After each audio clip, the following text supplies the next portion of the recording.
नमस्कार, मैं अशोक कुमार पांडे और स्वागत है आपका TCH लाइव पर। किस्सा कश्मीर का या फिर कश्मीर इन ब्लैक एंड व्हाइट, इसकी दूसरी कड़ी में बात करेंगे कि कश्मीर का महाभारत से क्या रिश्ता था और नाग कौन थे, और ये कि ये नीलमत पुराण जिसका पिछली बार में जिक्र हुआ था उस पर कितना भरोसा किया जा सकता है। साथ में हम ये भी बात करेंगे कि बौद्ध धर्म कैसे यहां पर आया। खैर, शुरुआत करते हैं महाभारत और कश्मीर के रिश्ते से। कल्हड़ की जो राज तरंगिणी है उसकी जो शुरुआत होती है वो गोनंद नाम के एक राजा से होती है, और गोनंद नाम के जो राजा हैं उनको बताया गया है कि ये जरासंध के रिश्तेदार थे। जरासंध आप जानते हैं कृष्ण के साथ उनका दुश्मनाना रिश्ता था। तो जब कृष्ण से जरासंध का युद्ध हुआ तो महाराजा गोनंद जो वहां के थे वो गए जरासंध के साथ लड़ने और उस लड़ाई में मारे गए। अब जब लड़ाई में मारे गए तो उनका लड़का था दामोदर, वो राजा बना, और उसको खबर ये मिली कि बगल में गांधार यानी अफगानिस्तान आज का जो है वो इलाका आप समझ सकते हैं, वहां पर किसी कारण से किसी विवाह में आ रहे हैं कृष्ण। तो वो कृष्ण को चुनौती देने अपने बाप का बदला लेने गया। अब जाहिर है कि कृष्ण के साथ उसकी लड़ाई हुई तो कृष्ण ने चलाया सुदर्शन चक्र, और जो ये गोनंद का बेटा था वो दामोदर भी मारा गया। जब दामोदर मारा गया तो बताते हैं कल्हड़ की उसकी जो पत्नी थी यशोवती वो गर्भवती थी। अब जब रानी यशोवती गर्भवती थी तो होता तो ये कि जब उसका बेटा पैदा होता, बड़ा होता तो राजा बनता। तब तक वो गद्दी पर बैठे ऐसी व्यवस्था करने की कोशिश की गई तो जो दरबारी थे गोनंद और दामोदर के, उन्होंने कहा कि ये हमें मंजूर नहीं है, एक गर्भवती महिला गद्दी पर नहीं बैठ सकती। उसके बाद की कहानी है कि कृष्ण वहां पहुंचे और उन्होंने ये कहा कि कश्मीर की धरती पार्वती है, इसलिए इसका राजा जो है वो शिव का एक अंश है, इसका अपमान किसी हाल में नहीं होना चाहिए। इसके बाद दरबारी मान गए, रानी गद्दी पर बैठी, और जब बेटा पैदा हुआ, थोड़ा बड़ा हुआ, तो उसका नाम रखा गया गोनंद सेकंड या गोनंद द्वितीय। और जब पांडवों और कौरवों का युद्ध हुआ तो गोनंद द्वितीय बहुत छोटा था, इसलिए वो युद्ध में किसी के भी साथ नहीं गया। ये कहानी बताते हैं कल्हड़। इसके बाद वो 53 और राजाओं का जिक्र करते हैं। गोनंद द्वितीय को अगर हटा दें तो 52 और राजाओं का जिक्र करते हैं और कहते हैं कि इनमें से सिर्फ 17 की कहानी अवेलेबल है, उनमें भी किसी का राज्यकाल 200 साल, किसी का 400 साल बता देते हैं। इसीलिए आप देखेंगे कल्हड़ की किताब का जो अनुवाद है, हाँ ये तो मैं बताना भूल ही गया कि कल्हड़ की किताब तो संस्कृत में लिखी गई थी, उसके कई अंग्रेजी अनुवाद हुए हैं। जो आखिरी अनुवाद है वो अनुवाद किया है RS पंडित ने, जो पंडित जवाहरलाल नेहरू के बहन के पति थे, और उसकी भूमिका लिखी है पंडित जवाहरलाल नेहरू ने। उसको साहित्य अकादमी से प्रकाशित करवाया पंडित जवाहरलाल नेहरू ने। तो आज जो हमारे पास राज तरंगिणी उपलब्ध है उसमें पंडित जवाहरलाल नेहरू का भी बहुत इंपॉर्टेंट रोल है। उन्होंने जो भूमिका लिखी है उस भूमिका में ये बात कही है कि कल्हड़ ने कई जगह कल्पनाओं का भी सहारा लिया है। ये जो महाभारत और कश्मीर के रिश्ते वाला मामला है, इसकी ऐतिहासिकता कहीं नहीं मिलती। नीलमत पुराण में ही इसका जिक्र मिलता है और कहीं इसकी कोई ऐतिहासिकता नहीं मिलती।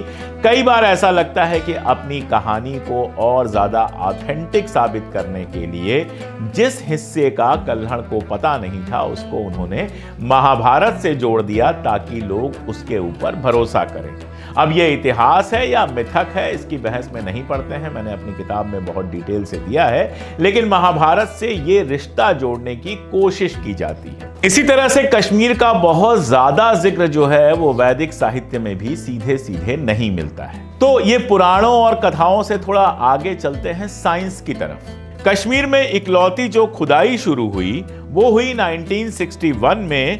बुरजहोम नाम की एक जगह है जहां पर TN खजांची, जो कश्मीर में 1960 से 1970 के बीच जो भारत का पुरातत्व सर्वेक्षण विभाग है उसके चीफ के रूप में थे, डायरेक्टर थे उस टीम के, जिन्होंने कश्मीर में बुरजहोम में पुरातत्व संरक्षण का काम शुरू किया है। MK का की एक किताब है कश्मीर एंड इट्स पीपल, उसमें इनका एक बहुत ही इंपॉर्टेंट, खजांची साहब जो खुद कश्मीरी पंडित थे, उनका बहुत इंपॉर्टेंट एक आर्टिकल है आर अर्लीस्ट एंसेस्टर्स। उस खुदाई में एक तो बुरजहोम का नाम आप समझ लीजिए, बुर्ज का मतलब होता है भुर्ज, भुर्ज से भोज, भोजपत्र यानी भोजपत्र के जो पेड़ होते हैं उनका गांव है। और ये नाम जो है, जब वहां खुदाई हुई तो नीचे बहुत सारे भोज के पेड़ जो हैं उनका अवशेष मिला, यानी कि उस जगह पर किसी जमाने में भोज के पेड़ ढेर सारे होते होंगे। ये जो जगह है, मैं गया हूं यहां पर, ये श्रीनगर से 8 किलोमीटर की दूरी पर है। यहां पर नवपाषाण युग के अवशेष मिले हैं और यहां अगर आप देखते हैं तो समझ में ये आता है कि ठंड चूंकि यहां पर बहुत थी तो लोग जमीन के नीचे मिट्टी और टहनियों के घर बनाकर रहते थे और दीवारों पर मिट्टी का प्लास्टर होता था जो सर्दियों से इनका बचाव करता था। आटा पीसने की चक्की मिली है वहां पर और हड्डी मिली है और पत्थर के औजार मिले हैं, जिससे यह निष्कर्ष निकलता है कि 3000 सहस्राब्दी ईसा पूर्व, यानी ईसा का जो सन शुरू होता है उससे 3000 साल पहले यहां पर लोग बसा करते थे और 1000 साल पहले तक वो लोग रहे। यहां पर जो अवशेष मिले हैं उससे 2 चीजें और मिलती हैं। पहला तो ये कि हिरण इनको बहुत प्रिय था। जो कश्मीरी हिरण होता है हांगलू, उसके अवशेष यहां पर मिले हैं क्योंकि उससे मांस भी मिलता था और उसकी हड्डियां और सींग जो थे वो हथियारों की तरह भी इस्तेमाल किए जाते थे।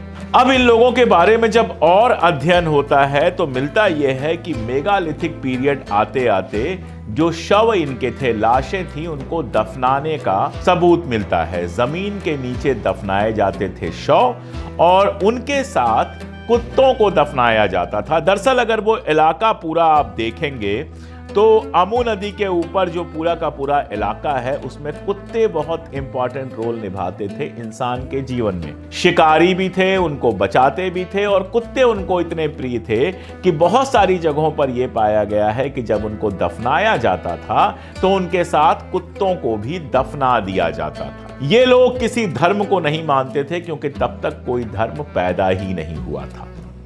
तो कश्मीर के जो मूल निवासी हैं, जो सबसे पुराने लोग हैं, वो वहां के स्थानीय निवासी थे। आप ये कह सकते हैं कि सभ्यता के पहले के लोग थे। और खजांची कहते हैं कि ये जो खोज मिली है उसने कश्मीर के जो मिथकीय जनक थे, जिन्होंने सबसे पहले मिथक क्रिएट किया था, कश्यप ऋषि, उनको सपना साबित कर दिया कि वो सिर्फ भ्रम थे, असल में कोई कश्यप ऋषि जैसे हुए नहीं थे। अब ये अगर खुदाई और आगे चली होती तो शायद और भी बहुत सारी चीजें सामने निकल के आई होती।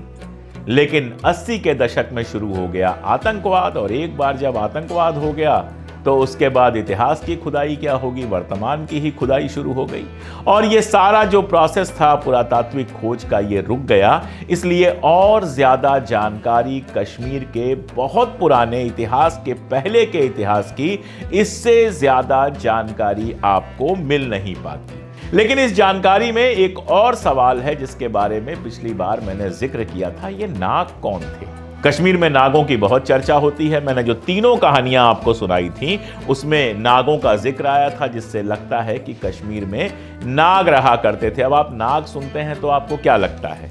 नाग सुन के आपको सिर्फ एक चीज लगती है कि सांप।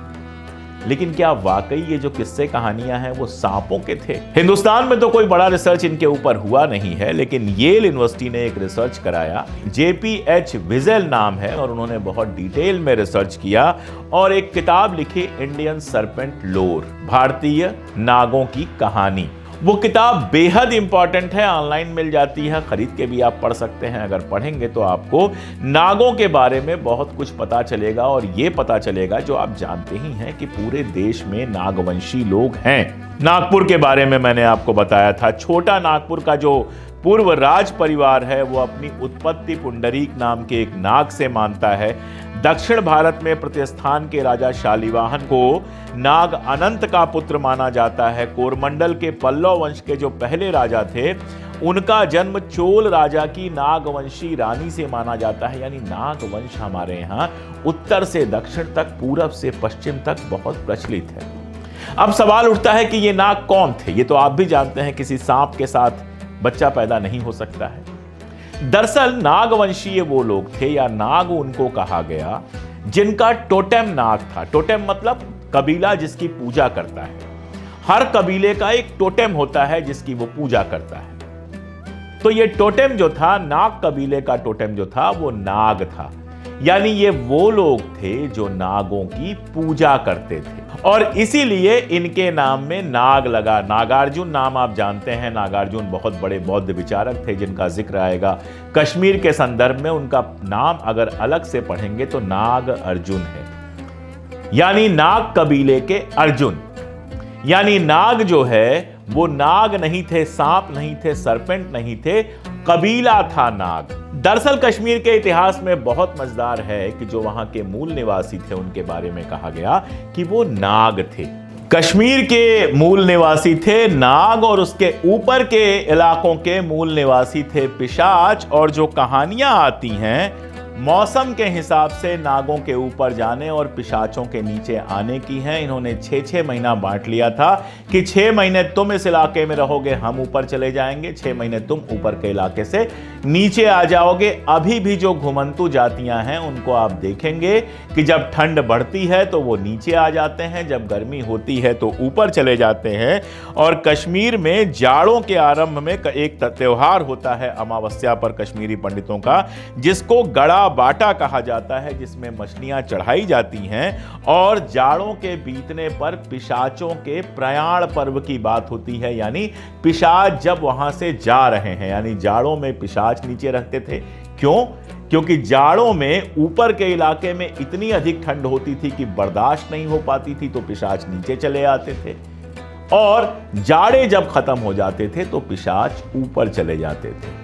नागों और पिशाचों का बहुत जिक्र हमने सुना है, ये कश्मीर के मूल निवासी थे। फिर बौद्ध कैसे आए, फिर हिंदू कैसे आए, फिर मुसलमान कैसे आए, ये सारी कहानियां समझनी पड़ेंगी। नाग कहां गए, पिशाच कहां गए, हिंदू मुसलमान बौद्ध कैसे आए, आधुनिक कश्मीर का इतिहास कैसे बना, क्या कश्मीरी पंडित कश्मीर के मूल निवासी थे?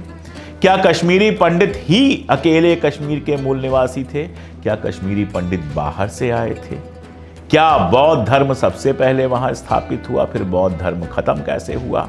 और क्या श्रीनगर को सम्राट अशोक ने बसाया था? ये सारे सवाल हैं जिन पर हम बात करेंगे। एक बात पूछी है हमारे एक दर्शक ने कि नीलमत पुराण कब लिखा गया। माना यह जाता है कि जब बौद्ध धर्म का वहां पतन हो रहा था और शैव हिंदू धर्म वहां पर स्थापित हो रहा था, उसी समय शैव हिंदू धर्म को प्रभावित करने के लिए, उसका इंपॉर्टेंस बताने के लिए, उसको ऐतिहासिक बताने के लिए नीलमत पुराण लिखा गया। ये आम मान्यता है। आपके भी जो सवाल हों वो नीचे कमेंट्स में दर्ज कर दीजिए, मैं कमेंट्स पढ़ता हूं, आपके सवालों का जवाब दूंगा। मुझे नहीं पता होगा तो ढूंढ के कहीं से लाकर आपको उसका जवाब देने की कोशिश करूंगा। आज के लिए इतना ही, बहुत शुक्रिया।